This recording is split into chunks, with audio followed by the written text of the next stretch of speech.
श्री विष्णु सहस्त्रनाम स्तोत्र स्वामी वासुदेवानंद सरस्वती इनके अमृतमय वाणी में भाग क्रमांक 11 प्रस्तुत है। विष्णु सहस्त्रनाम प्रवचन भाग 11वां।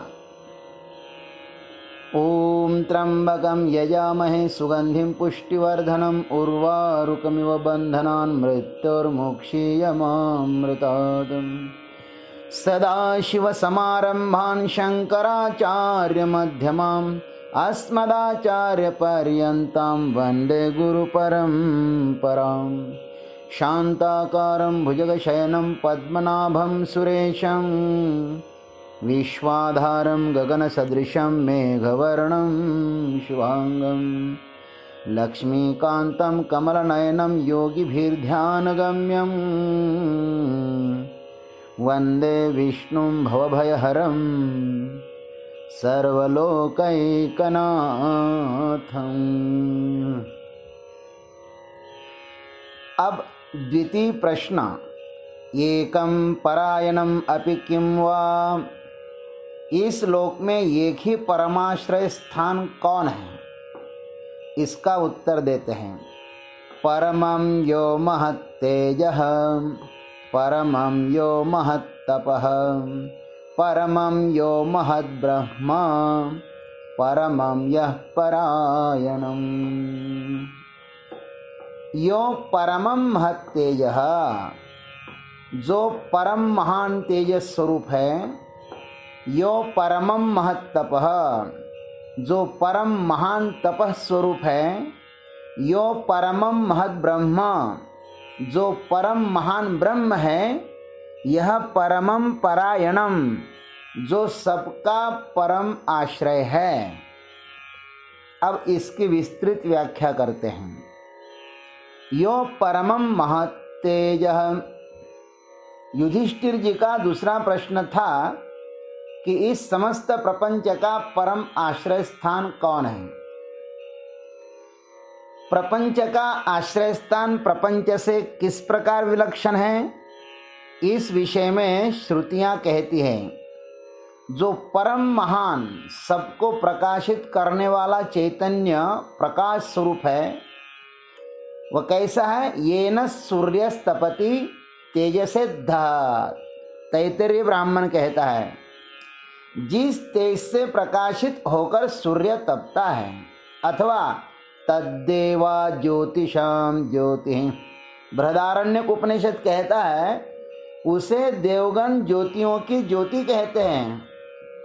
मुंडक उपनिषद कहता है, न तत्र सूर्यो भाति न चंद्र तारकम। उसे न सूर्य प्रकाशित कर सकता है और न चंद्रमा भी प्रकाशित कर सकता है। और गीता जी में भी ऐसा ही कहा है, यदादित्यगतम तेजः। सूर्य आदि में भी जो तेज है सो मेरा ही है। इसका अभिप्राय यही है कि परमात्मा महान तेजस स्वरूप है। अब वह यो परमं महत्तपः। अब कहते हैं कि वह परमात्मा परम महान तपस्वरूप भी है। यहाँ पर तप का अर्थ है आज्ञा देने वाला, शासन करने वाला। उसका ऐश्वर्य भी अपरिमित है, इसलिए वह महान है। बृहदारण्यक श्रुति ने कहा है कि य इमं च लोकं परमं च लोकं सर्वाणि च भूतानि यो अंतरो यमयति। जो इस लोक को, परलोक को तथा समस्त प्राणियों को उनके भीतर स्थित रहकर अंतर्यामी रूप से शासित करता है, ये इसका अर्थ है।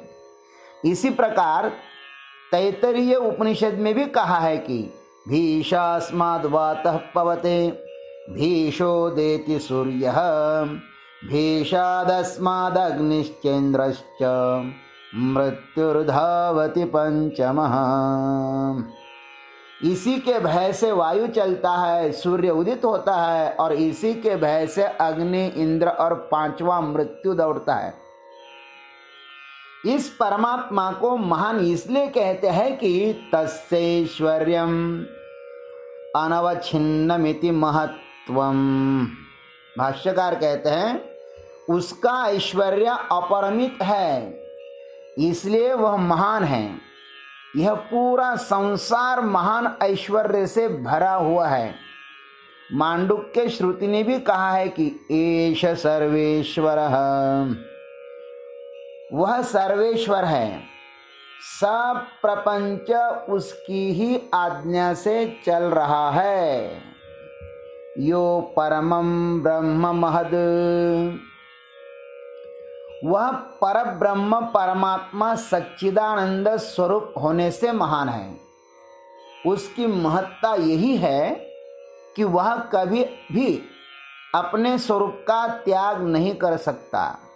जैसे स्वर्ण अपनी कांति का त्याग नहीं कर सकता, सूर्य अपने प्रकाश का त्याग नहीं कर सकता, वैसे ही परमात्मा अपने स्वरूप का त्याग नहीं कर सकता। यह परमं परायणम, यह परमात्मा सबका परम आश्रय है। जो जहाँ से उत्पन्न होता है वह वहीं पर लीन होता है, यह सिद्धांत है।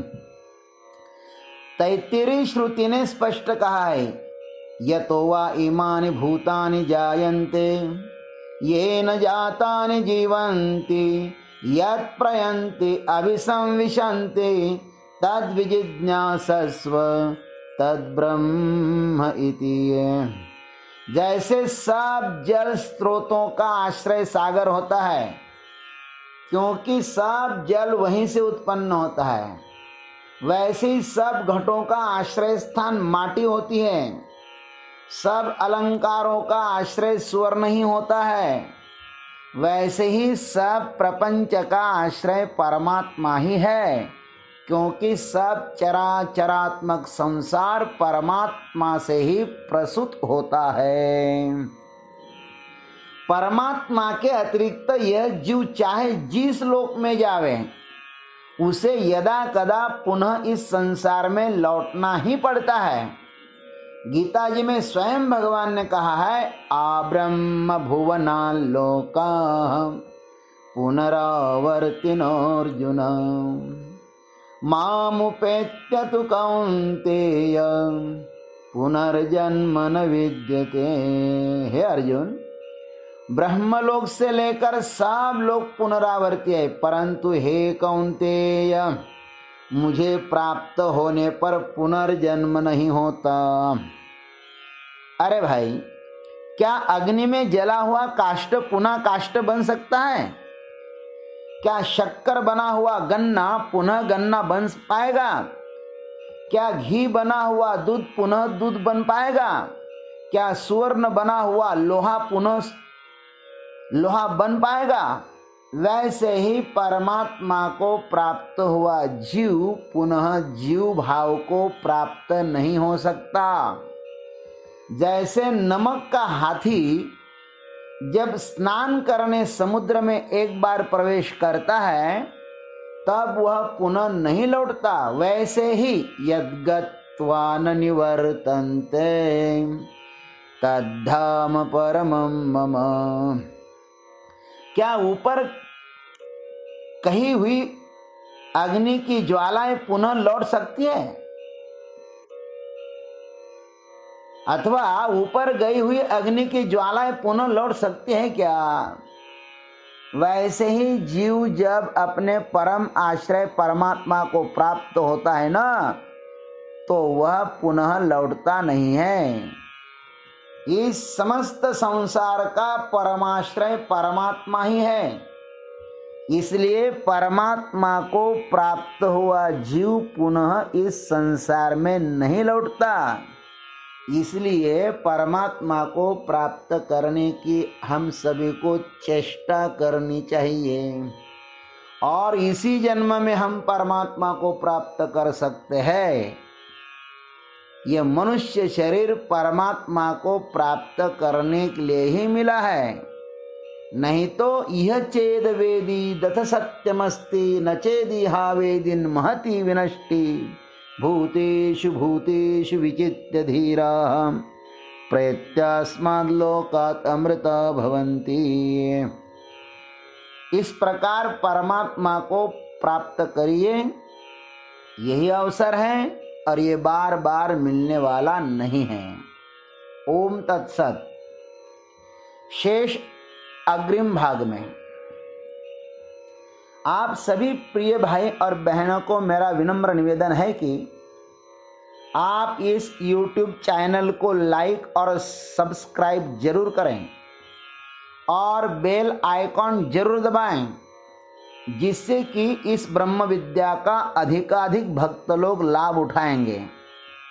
मेरे पूज्य गुरुदेव स्वामी चिन्मयानंद जी महाराज, स्वामी पुरुषोत्तमानंद जी महाराज, स्वामी तेजोमयानंद जी महाराज एवं मेरे प्रिय गुरुजी स्वामी सुबोधानंद जी महाराज, इनके पावन सानिध्य में मुझको जो भी दिव्य ज्ञान मिला है, मैं उसे आप सभी में बांटना चाहता हूँ, क्योंकि आप सभी का सच्चा हित इसी ब्रह्म विद्या में ही है। ऋते ज्ञानात्म मुक्ति ही ज्ञानादेव तु कैवल्यम, ऐसा श्रुति का उद्घोष है। हरि ओम तत्सत। जय जय महाकाल।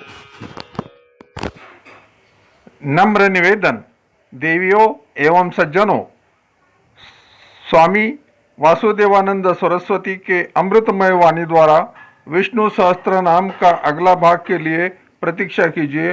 हरि ओम।